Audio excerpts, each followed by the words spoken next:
Transcending history and the world. A tale of souls and swords, eternally retold.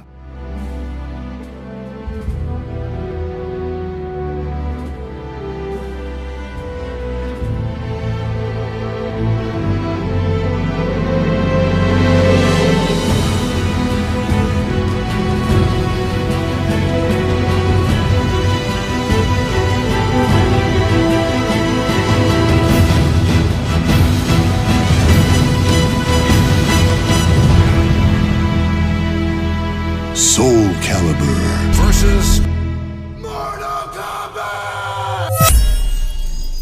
I was sitting down chilling out playing some Yakuza when I looked down at my phone and I see the most bizarre headline. AT&T looking to sell Warner Bros. Interactive, which includes studios like Rocksteady and NetherRealm. Now my eyes almost popped out of my head when I read that, because initially I'm thinking, oh my god, Namco could buy it up, but then obviously read the article, so we'll jump into that in just a second. But I'm not entirely sure what this all means. I don't know if it means that when they're purchased by another company, that company's going to get creative control over them. It would probably mean that we'd see a whole host of new guest characters if they did, and I'm talking specifically with Mortal Kombat, or it could literally mean nothing at all. Nothing but a new name could get slapped next to NRS instead of WB, but let's see what the article has to say. AT&T is reportedly looking to sell the Warner Bros. Interactive Entertainment gaming division, which includes studios like NetherRealm, Avalanche and Rocksteady. The deal could be valued at $4 billion, and there's reported interest from companies like Take-Two, EA and Activision Blizzard. In a report from CNBC, telecom company AT&T, which purchased Warner Media in 2018, is looking to divest some assets to help pay off the $200 billion debt. Holy shit. This includes WB Interactive, which has already picked up the interest of some of the game industry's largest companies, though sources say a deal is neither in place nor imminent. Alright, so before we go any further, $4 billion is a lot of money. Now I don't know if NRS can be purchased separately from WB and AT&T for a separate amount, or if it's all a package deal and you get all the studios with it, but if you can get them separately, then please, for the love of God, Namco, acquire them. If you have that money, please do it. But let me not get ahead of myself. So obviously there's interest from some of the biggest gaming companies in the world, which kinda has me worried, because some of these biggest companies in the world may not necessarily be what's best for Mortal Kombat. But let me not jump the gun, let's keep reading before we go any further. Any company that does purchase WB Interactive will not gain the rights to IP like Batman or Harry Potter,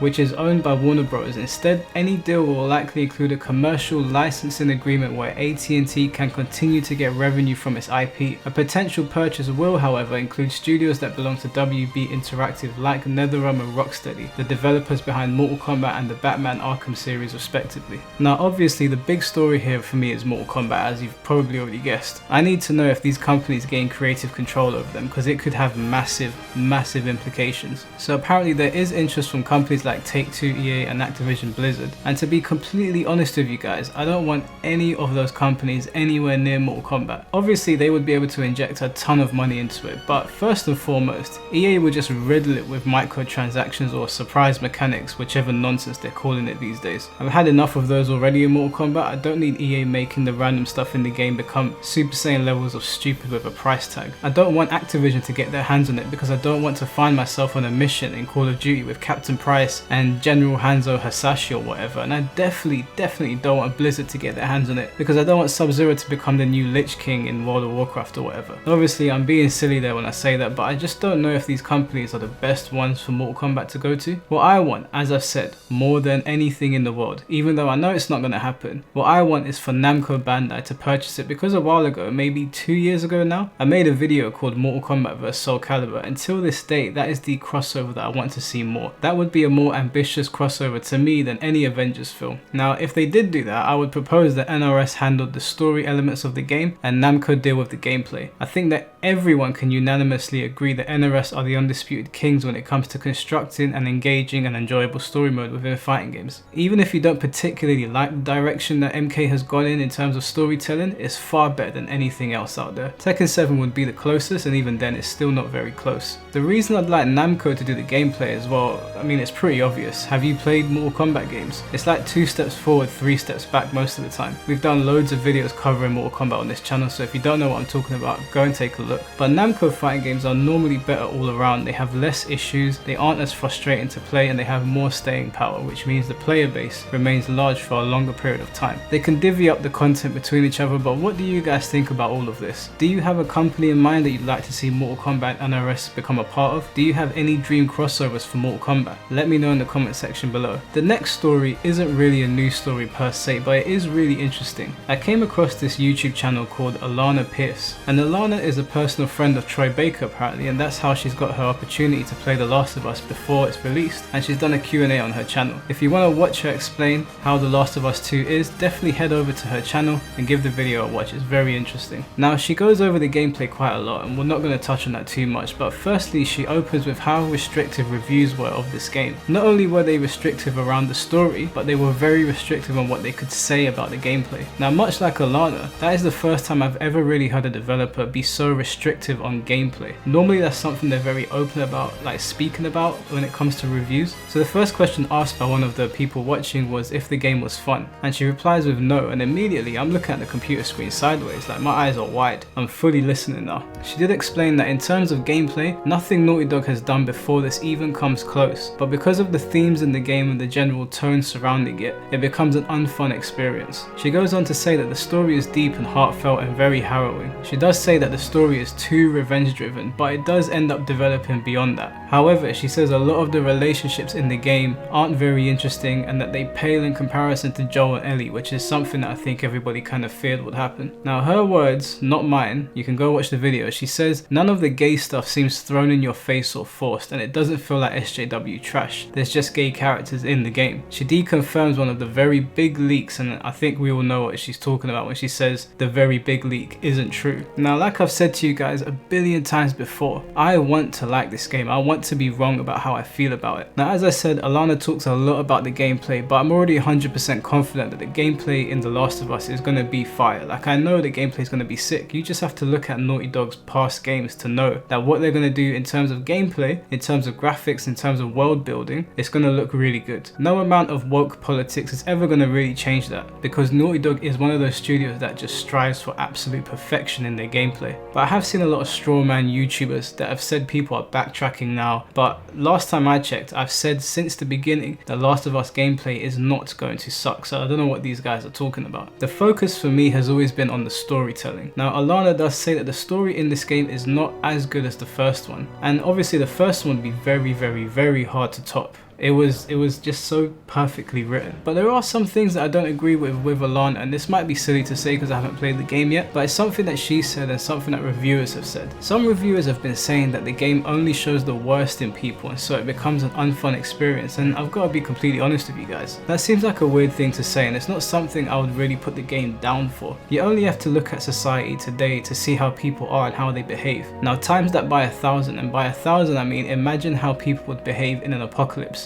If any of you've seen The Walking Dead, you know exactly what I'm talking about. It's got the same sort of vibe. Of course, the worst sides of them are going to come out. Of course, they're going to become very tribal. That's not the issue I have with The Last of Us. But it's an issue that I've seen a lot of reviewers echo. I never really looked at The Last of Us to comfort me. I never looked for it to be a comfortable experience. I was expecting a mega dark game with very serious implications. My concern was that the story would be sacrificed for woke politics, and I think that's the larger concern of everyone else. I've said to you guys many times before that I want to be wrong about my feelings toward this game. I've said it in this video, I've said it in 100 other videos. I don't want to dislike this game. I've grown up loving Naughty Dog games for the longest time. Literally, I was sitting here with my girlfriend talking to her about Nathan Drake, going over Nathan Drake's stories, his adventures, the fun times I've had with my friends. She wants to sit there and watch me play the game, and I said to her, I want you to really play Uncharted as well. Same goes for Crash Bandicoot, same goes for Jak and Daxter. Just a lot of the things that Naughty Dog have done is very close to me, so I don't want to hate this game. It's not about wanting to hate it, but I'm going to be as objective as possible. I'm not going to let anything that I've seen cloud my judgment. I'm not going to let the fact that I've spoke about it in a certain way on my channel make me speak about it in a certain way in the future. I'm not just going to shit on the game for no reason. I'm not going to do that. If the game ends up telling a story that I can sort of sympathize with and resonate with, I'll tell you guys. I'm not going to say stuff just to get subscribers because everyone dislikes the game right now. But conversely, if the game sucks and the story mode is shit, I'm going to tell you 100%, and I'm going to make a video about this because for the first time ever, this is the first time I'm going into a Naughty Dog game with a little bit of doubt in my head. So I'll make a follow-up to that in a little bit more depth closer to the time of the release of the game. Maybe the day before it comes out, I'll put that up. But you're only going to get the absolute 100% honest truth from me. There's not going to be any agenda involved. I'm not left-wing or right-wing like I've told you guys before. I'm there for a good time. But as always guys, thank you so much for watching the video. I'll be back very soon. Sorry for the late upload today, there was a lot going on. Let me know what you think in the comment section below. Don't forget to like and subscribe, and I will catch you all very soon.